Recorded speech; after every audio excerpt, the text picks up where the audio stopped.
আমরা তিন ভাই তিন ভাগে কোরবানি দেই। এক ভাইয়ের অবস্থা ভালো, তাই সে বেশিরভাগ টাকা দেয়, আর আমরা অল্প কিছু পরিমাণ শরিক হই, তাহলে কি আমাদের কোরবানি আদায় হবে কিনা? এটা একটা গুরুত্বপূর্ণ প্রশ্ন। কোরবানি দেওয়ার ক্ষেত্রে বিশেষ করে যখন ভাই ব্রাদাররা মিলে কোরবানি দেন, তখন এরকম পরিস্থিতি তৈরি হয়। একটা গরুর দাম ধরেন 70,000 টাকা, তো এক ভাই তার উপার্জন অনেক কম, সেজন্য সে 5,000 টাকা দিচ্ছে, আর বাকি টাকা যেটা আছে সেটা হয়তো বাকি ভাইরা দিচ্ছে। কোরবানি হবে কিনা? উত্তর হলো কারোর কোরবানি হবে না। কোরবানিতে যে কোনো একটা পূর্ণ অংশ নিতে হবে। 7 ভাগের একটা পরিপূর্ণ অংশ, 7 ভাগের 1 ভাগ, 7 ভাগের 2 ভাগ, 3 ভাগ, 4 ভাগ, সর্বনিম্ন 1 ভাগ নিতে হবে। ভগ্নাংশ নেওয়া যাবে না, অর্থাৎ 1 ভাগেরও অর্ধেক নেওয়া যাবে না। 2 ভাগ মিলে 1 ভাগ নিছে, হবে না, তখন সেটা গোশত খাওয়া হবে। পশু জবাই হয়ে গেছে সহি পদ্ধতিতে, গোশত খাওয়া হবে, কিন্তু কোরবানি হবে না। কোরবানি বিশুদ্ধ হইতে হলে প্রত্যেককে পূর্ণাঙ্গ একটা ভাগ নিতে হবে। হ্যাঁ, এখন এমন হতে পারে যে এক ভাইকে আল্লাহ আর্থিক সচ্ছলতা দিয়েছেন, বাকিদেরকে দেন নাই, তো কি হবে?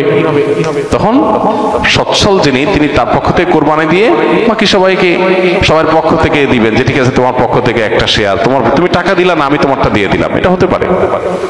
অথবা আরেকটা হতে পারে যে ঠিক আছে তুমি অল্প টাকা কামাই করছো, মাত্র 5,000 টাকা আছে, তুমি টাকা না দিলে তোমার কাছে ভালো লাগতেছে না, তুমি টাকা দিলে তোমার কাছে খুশি হবে, তো সেক্ষেত্রে 5,000 টাকা তুমি আমাকে দিয়ে দাও, এটা কোরবানির শেয়ার না। আমি কোরবানিতে এটা লাগাবো, সেটা ভিন্ন বিষয়, বাট তুমি শেয়ার হিসাবে দিলা না, এটা হতে পারে। প্রবাসীরা অনেকে একটা কাজ করে, বিশেষ করে মিডল ইস্টে যারা থাকে, অনেক প্রবাসীরা কোরবানিদের দিন নিজেরা একটা ছাগল জবাই করে। তো রুমে 5 জন থাকে, এখন 5 জন মিলে একটা ছাগল জবাই করলে ওই ছাগলের টাকা তারা ভাগ করে। এই যে এক ছাগলে কয়জন শরীক হতে পারবে, কয়জন কোরবানি দিতে পারবে? একজন, ভগ্নাংশ দেওয়া যাবে না। তাহলে একজন কোরবানি দিলে রুমের যে কোনো একজন কোরবানি দিবে, তো বাকি 4 জন তারা কি বসে বসে খাবে? গোশত তো সবাই খাবে, তো এই জন্য তারা 5 জন মিলে ভাগ করে টাকা দেয়। এখানে কারোরই আসলে কোরবানি হবে না, জবাই করা হবে, পশুর গোশত খাওয়া হালাল হবে, কিন্তু কোরবানি হবে না।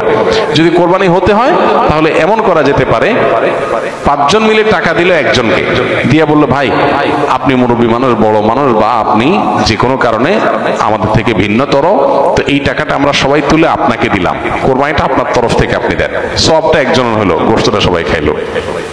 বা এই বছর আপনার তরফ থেকে হলো, পরের বছর আমরা আবার সবাই টাকা পয়সা দিলাম, ভাই আরেকজন হলো, টাকা আপনাকে দিয়ে দিলাম আপনার তরফ থেকেও, কোরবানিটা একজনের হবে। ঠিক একইভাবে গরুতে ভগ্নাংশ, এটার ভাগ এভাবে আপনার শরীক হওয়া যাবে না, পূর্ণাঙ্গ একটা অংশের শরীক হতে হবে, তারপর